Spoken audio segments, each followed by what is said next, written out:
Yo, what's going on, my friends? Dave Loughran back at it once again.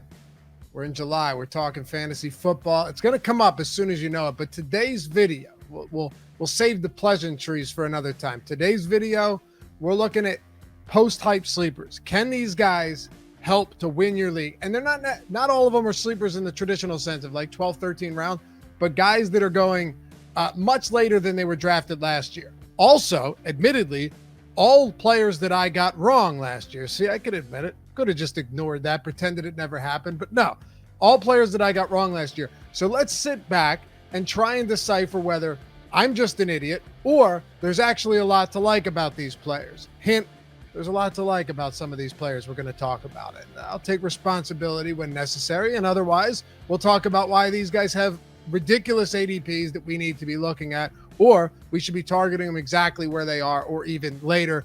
Anyway, post-hype sleepers, can they win your leagues? I think some of these guys can. Hit that thumbs up for me. Subscribe to the channel. It helps us greatly here. Otherwise, I would not ask you. And leave a comment down below. Let me know what you think of all of these, and let's dive into it. First up, and follow me at Loughy_D on Twitter, LOUGHY_D, if you like talking football and other stuff. All right, first up, yeah, we can't start the season off, the off season off, without talking about Miles Sanders. Am I right? Miles Sanders, got to do it. And I was wrong about him last year, no doubt about it.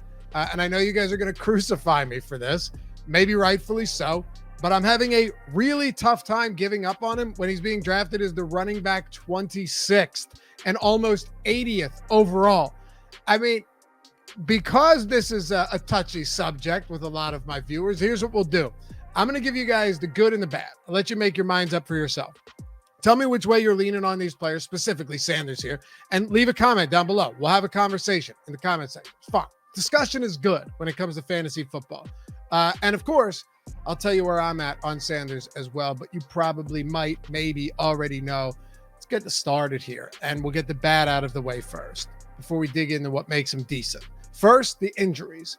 Albeit mostly minor ones, they've been an issue, no question. He's missed 8 games to injuries over the last 2 seasons, and I'm not counting week 17 versus Washington in 2021 or 2020 because they intentionally lost that game and smartly. If Sanders doesn't stay on the field, though, we don't get fantasy points. It's that simple. Second, he inexplicably finished with 0 rushing touchdowns last season, 0 touchdowns. And having a rushing quarterback in Jalen Hurts doesn't do him any favors in that facet of the game. Third, there's some bad here. Third, Sanders' passing involvement was minimized last year, and in 2020, he really struggled with drops. He led the league, as a matter of fact, with 8 drops in only 12 games in 2020. Brutal, truly brutal. But last year, 1 drop, 32 targets, not bad. It was just that his passing involvement as the season went on came down. I'll also point out, though, that they just stopped passing altogether, and I don't necessarily think that'll be the case this year. And lastly, Eagles brought in A.J. Brown. They brought him in to bolster their passing game, setting him up with a strong trio of weapons. They got Brown, you got Devonta Smith, you got Dallas Goedert. But I don't actually see that as a bad thing, as some others do who are worried about rushing volume, right? And I'll tell you why, because it's right now time to talk about the good, and that's what we've all been waiting for. Some of you guys are going to be with me on Sanders by the end of this. I know it. The Eagles have the 9th best odds to be the highest scoring team of the 2022 season. Don't bet on it, but they're top 10. They're 9th.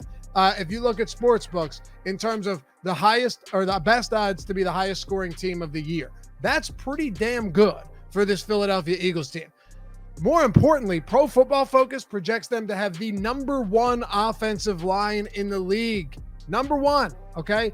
And as far as run blocking goes, dominant. They're going to open up crater-sized holes for Miles Sanders. I guarantee you he's going to have some long touchdowns this year. If not, if he doesn't come back here, call me every name in the book. I deserve it.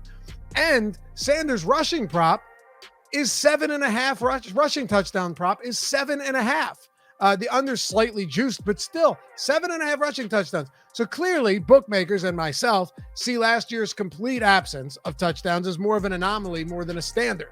That's good. And ultimately, Sanders, despite a wildly underwhelming season that saw him finish as the running back 46 in 12 games, still averaged 5.5 yards per carry, which among all running backs with at least 150 carries was tied for first with Nick Chubb, Jonathan Taylor, and Tony Pollard. Pretty good company to be in. He's going to have those breakaway touchdowns, right? Running behind the dominant line. He's going to get goal line opportunities again, even though Jalen Hurts is there. And he's going to get a ton of work when he stays healthy. He's the clear bell cow back. I don't want to hear anything about Kenneth Gainwell. He's the clear bell cow back. And we saw that last year when they changed their offense to become more run focused in Philly. Nick Sirianni realized something had to be done midway through the season. And Miles Sanders came back, right? He averaged 17 carries and 102 rushing yards per game when he was healthy after returning from that hiatus midseason. So there's the good, then there's the bad on Miles Sanders. And I understand if you want to come in on either side of that, I wouldn't blame you. But given the upside in this offense, right? Given the offensive line, if they're healthy, they're going to be dominant. And the ample scoring chances in a run-first offense, forget about A.J. Brown. They will still look to run first in this offense. I'm willing to overlook the downside as the running back 26th and an ADP of 79. Now the decision's up to you. Make the right one. All right, and before we get to our next player, by the way, if you want a quick way to just essentially pay off your league fees before your season even starts, go to BetMGM by using the link and get $200 entirely free. There's no strings attached here. I'm not bullshitting you. All you do is click the link in the pinned comment or in the description to sign up, deposit $10. This is it. Take that $10, put it on any team to win tonight, right? Any team to win tonight. Right now it's baseball, right? Because we're in July, nothing else is going on. And when they win or lose, they don't have to win. It literally doesn't matter. Just put the $10 on the money line for either team. After that game finalizes, after it's over, boom, $200 is yours. All you had to do was deposit using that link in the description when you sign up. $10, put the $10 on the money line, either team. Here's how I see it. Doesn't matter if you like betting. It doesn't matter if you like baseball. You don't even have to watch. Free money's hard to come by. And it's here because these books all are trying to give you free money right now to sign up. And you'll have a nice little bankroll when football season rolls around by doing absolutely nothing but moving your fingers a little bit. Or, I don't know, use whatever you win to pay off your league fees in advance. There's a million different reasons to do this. It's $10. And worst case scenario, you go on a horrible losing streak, you lose $10. Best case, you build up a 5-figure bankroll and you go into week one like a boss. So BetMGM, link in the pinned comment or in the description. Sign up, deposit $10, put that 10 on either team to win tonight and turn it into 200 over at BetMGM. All right, next one. This for me is a lot less clear. Clyde Edwards-Helaire, brutal last season. He only played 10 games, finishes the running back 44. And unlike Sanders, who you were getting later anyway, like 5th round, this was a late 2nd round pick for CEH. Now, he did have 4 top 15 finishes over those 10 games. He finished 12, 12, 15, and 10 in those games, which isn't bad. But his usage was particularly concerning in a few areas. First one, CEH had 2 goal line carries. He had 7 carries inside the 10 and 12 inside the 20. Conversely, Darrell Williams had a whopping 14 goal line carries, which is 3rd most in the league, 20 carries inside the 10 and 28 inside the 20. He also had 57 targets to Edwards-Helaire's 23. And yeah, obviously Edwards-Helaire missed a good number of games, but his lack of opportunities in the red zone and particularly near the goal line is still concerning. And of course, Williams is gone now. I get that, but Ronald Jones could just take over responsibilities at the goal line. I really don't know. But it's definitely possible. We talked about it with Chase Edmonds and James Conner last year, and no one was really interested in hearing that. But yeah, of course, Chase Edmonds, surprise, surprise, didn't get the goal line carries because Conner's way better in the goal line situations. Now, I'm not saying Ronald Jones is Chase Edmonds at the goal line. What I am saying, though, is that Andy Reid has had a real hesitancy to use him there. And to go a step further, I would have felt a lot better if Jerick McKinnon hadn't re-signed on a 1-year deal with the Chiefs. Could it mean nothing? Sure, but we're in early July. And while he was scarcely used in the regular season, he ended up averaging 16 touches per game through 3 postseason performances. And it's also worth noting that Clyde Edwards-Helaire underwent gallbladder surgery in 2021 offseason. Said he was down to 160 pounds. He was still dealing with a lot of recovery-related issues throughout the entire summer. So who knows how much that played into his performance throughout the year. But again, it's just another unknown quantity that we can't really tap into.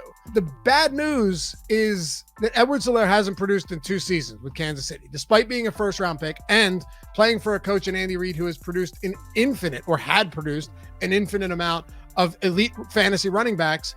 every season before Clyde Edwards-Helaire came to town. That's why I liked him last year. I mean, you're under Andy Reid, you're an amazing explosive offense. What could go wrong? Well, we found out. We found out pretty quick. So the good news, though, the good news is Kansas City's still one of the most explosive, high-scoring offenses in the league so long as Patrick Mahomes is under center and there's no more Tyreek Hill.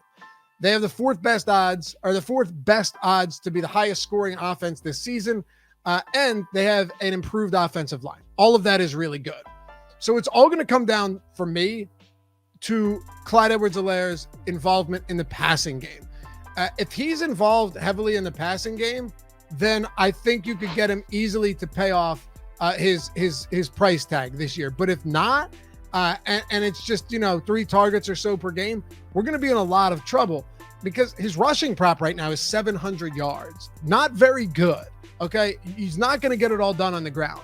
It's all going to come down to the passing game. And last year, he was the RB28 in the 10 games he played. So you're basically getting him where you should. The ADP 79.2, 27th running back off the board. I'm fine with that. This just isn't a spot that I want to reach. I don't want to plant my flag on Clyde Edwards-Helaire. I don't want to go with a 0 running back approach and have Clyde Edwards-Helaire as my number 1. I'm sure a lot of you disagree with that. That's fine. There's just so many question marks here, particularly from a usage standpoint, that really irk me a little bit, or I should say concern me a little bit. And I actually think with a near identical ADP, there are less question marks with Miles Sanders. There are.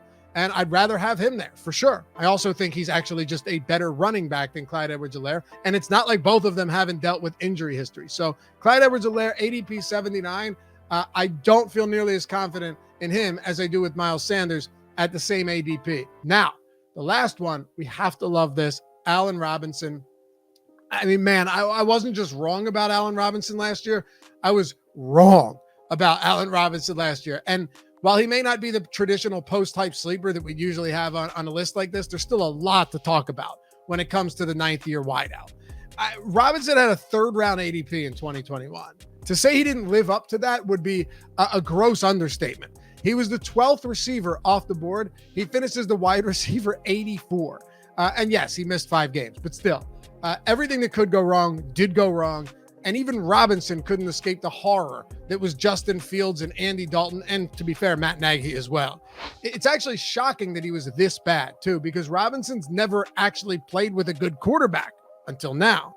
And we'll get to that in a minute. But to be fair, some of the blame was his. I hate to be this guy, but I can't help but wonder how much of this woeful season resulted from him just being sick and tired of getting balls thrown nowhere near him or at his feet. It probably grows tiring as a guy that's been in the league as long as he has and is actually playing with worse quarterbacks than he's ever played with, which is unimaginable. But that's besides the point. Among 33 quarterbacks with at least 250 dropbacks last season, Dalton and Fields were bottom 5 in passer rating, adjusted completion percentage. Fields was actually dead last and it wasn't even close. And both averaged less than 7 yards per attempt. Also, they combined for a touchdown to interception ratio of 15-19, and they were sacked a combined 54 times, which would have been most in the league. And a lot of that was their own doing. So to be fair to all parties involved here, Darnell Mooney did have a 1,000-yard season, and he managed the wide receiver 23 finish, which is pretty amazing in this offense. However, it's not like the majority of his production didn't either come when Robinson was injured or in the final of couple games of the season when there was nothing to play for. I think that makes a difference for sure. But Robinson's only 28 years old. And as my buddy Matt Savoca reminded me today, he's actually younger than Cooper Kupp. And for the first time in his impressive career, you'll have Robinson playing with an elite quarterback in Matthew Stafford and an elite offensive system under Sean McVay. Seriously, what more could you ask for at this point? It's so easy to look at a bad season from Robinson and then look at how much target volume Cooper Kupp got last year in LA and say, I don't see how Robinson could get there. But if we back up a second, Robert Woods, despite what many probably feel like was a disappointing season even before the ACL tear, was still the wide receiver 12 through the first 9 weeks of the season before he got hurt. And Odell Beckham, he was the wide receiver 22 in the weeks that he played, and that was him playing limited snaps. Things have literally never looked as good for Robinson, who's going to see the least defensive attention of his career playing alongside Cooper Kupp. So yes, I'm 100% willing to draft him. around that 4 or 5 turn now that he's in a competent system. It could be a monster bounce back year for Robinson. And hopefully for Miles Sanders too. Appreciate you guys hanging out as always. Hit that thumbs up, subscribe to the channel, and I'll catch you back here for the next one. Peace.